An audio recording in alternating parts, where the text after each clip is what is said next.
I'm Jamie Kilberger. And I'm Corey Kilberger. Jamie and I have been married almost 6 years this May. We knew from the beginning that we both wanted children. She very much wanted children, and so did I. And we never expected to be 3 years into waiting to have a child in that time. My name's Nathan Falk. My name is Tiffany Falk. Tiff and I got married, it'll be actually 10 years in August. I had mentioned, actually while we were dating, that the likelihood of me having a child on our own would be difficult because I had childhood cancer. I think it got real probably a few years ago when you kind of realized that we were going to have to do an alternative method, I guess, to have a child on our own. My name is Joe Barber. My name is Katie Barber. Katie and I got married when we were very young. Kate knew that she wanted to finish college, and we always planned for her to do that before we ever had kids. 6 years into marriage, we decided we would like to have kids, but it took almost 3 years for our first child to be born. And when we decided that we wanted to have kids, we thought that it would be something very simple, that it would just happen. I'm Stacy Crawford. I'm Ben Crawford. I think right now our greatest desire is to have a child. We back last January January of 2013 decided we were ready to start a family, and it's just been a great desire of ours. We were really excited about the possibility of that happening. We had 2 miscarriages in 3 years, kind of spaced out in between there. It was just a difficult process because we really weren't sure how we were going to have kids. We knew we wanted them, and there was really no reason as to why we were miscarrying. They didn't really know what was going on. They kind of just left us with lots of unanswered questions. It left me feeling just unworthy and wondering, what did I do so wrong, and why don't I deserve this, and just a lot of mixed emotions. It got a lot harder when our friends started getting pregnant, and when they're on their second child, their third child, and we're still in this process of waiting. We had really good friends that got pregnant, and I was pretty mad at that point that we couldn't have kids. I was mad, and I tried everything to get past that point. I helped people through the process. I had friends that it took them longer to get pregnant, and I would pray with them, but there got points that I was just like, I don't know what else to do. Towards the end, I was starting to get pretty bitter about where we were. The first 6 months of not becoming pregnant were not a big deal. And then after 6 months, I started to get very frustrated. At that point, I thought, okay, now I've kind of released control. I'm not doing this on my time schedule. And I thought that, okay, that was what God wanted to teach me. So everything's going to happen now. But it actually took another 2 years after that. We were pregnant once and lost a baby. And then I knew that I didn't have the strength to make it to that baby's due date without being pregnant again. And just cried out to God and said, God, I can't do this. And we found out 1 month before that baby was due that we were pregnant with Julia. And again, thought it would be, just an easy thing. And about 5 weeks into the pregnancy, I thought that we were going to lose her again, and I had to go through all the blood work and the waiting, and we actually had to wait over a weekend to find out if it was a viable pregnancy or not, and ended up everything was fine. Julia was born on her due date and has brought so much joy to our lives. I wanted to have more children, so when Julia was about 2, we decided to try again, and I honestly, again, went into it with the idea that, okay, we've learned our lesson. God, I'm not going to try and control when this happens. It's just going to happen on God's timing. but once again became very angry when we had to wait. So 3 years later, Julia was almost 5 years old, and we found out that we were pregnant. And then when we went for our first ultrasound, we found out we were pregnant with twins. And we were just,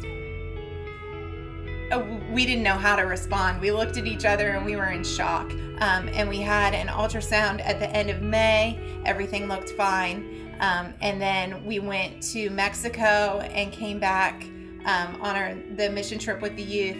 And the day after we got back, we had another ultrasound and we found out that one of the babies had died. And at that point, Keller was under a lot of distress because of all of the additional fluid that was around him. And so there was a chance that we were going to lose him too. And then in May, we lost a child because of a tubal pregnancy, and it was very devastating and very heartbreaking. But that desire for a child hasn't gone away. I'm a very planned and organized person. I have a plan for everything, and when things weren't happening how I wanted them to, I got really discouraged. And then after the events that happened last May, I got pretty angry and just became very bitter because I get really frustrated when things don't go how I want them to. It's been a process of healing for sure in my life, and giving God control of these situations that I ultimately have no control over. One of the hardest things for me was, as a man, we always want to, if there's a problem, we always want to fix the problem. But this was something that it happened, and it didn't matter what I did. I mean, I couldn't fix the problem. And for her, having the physical scars of, the surgery, things have kind of hung with her longer than me. As a couple, you go through things together. I mean, you work through things together. And it was just, a really trying time for me to try and even fathom what she was going through and to try and be there for her. For a guy, it's tough to not be able to fix those things. I know also jealousy has been a big part of it too. It's so hard to log on to Facebook or to watch other women get to experience this thing that you so desperately desire, and you feel like you've been forgotten. You feel like you're left out. Someone just joked to me at work that their cousin was homeless and gonna have a baby and that we should adopt. I prayed about it on the way home in the car ride home from work, and Jamie had prayed about it herself without us even talking. And the moment that we did, it was like, that's it, we're gonna adopt. And it happened, literally our conversation was probably 5 minutes. God put both of us together and put it on our hearts that we should adopt. So that's when we decided. Probably a month into the process, found out Jamie was pregnant for a third time, and we figured, she actually didn't tell me until she thought she was having a third miscarriage. Yeah. So we went to the hospital, they took her, did ultrasound, and she got to see the heartbeat, which we'd never had a heartbeat on the first 2 pregnancies. So in that period of time, we'd already started the process, and we already knew before Corbin was born that we loved him and we wanted him. So we decided we'd just have 2 children 6 months apart. So now we have 2 little boys. This is Cyrus, and he's 16 months. And this is Corbin, he's 22 months. They totally just complete each other. It's just amazing to watch them interact and to see people in public who don't know our story and say, oh my gosh, look at the twins, and think that they already were, meant to be together. I could never imagine God's timing that he wanted us to do it this way, when we kind of wanted to do it our own way first, and then when we finally gave in, he just blessed us. God taught me that I had to learn to trust him. I had my hands on nothing. All I could do is do the paperwork, turn it in, and wait. And I didn't realize it was going to be really hard, and it's amazing because I needed that. I needed to learn to trust God through the end of the adoption, like when we actually got Brantley.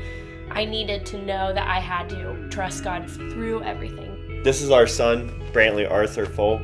being a mom is an amazing thing. It was one thing that I didn't think would come fast because we got him so fast, and I didn't go through the whole process of 9 months of carrying a child. But man, it's such a natural thing that God gives you, and it was so easy for me. So that was amazing. Having a child, it completely has changed my entire life.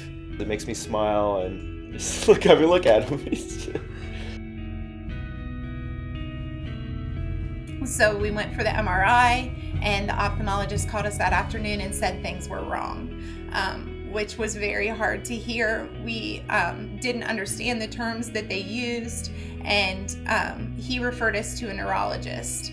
And we thought that we were going to have to wait for weeks to see the neurologist and actually find out what was wrong with Keller.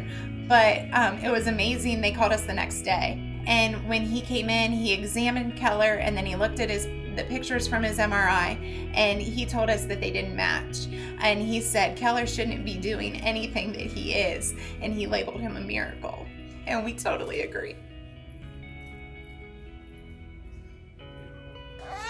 This is our daughter Julia, and she's 5 years old. And this is our son Keller, who is almost 5 months old. Some of the things God has shown us through the whole process is that His timing is perfect. We appreciate our kids so much more because of waiting for them. God knew exactly where we needed to be in our relationship together and with Him before He gave us kids. Even through Keller and the neurology report, that God is bigger than anything that we can imagine. God has definitely taught me that He's faithful. And in the little things, in the very big things, He's going to come through, and He's going to give us exactly what we need. And He's going to do it in a bigger way than we can ever imagine.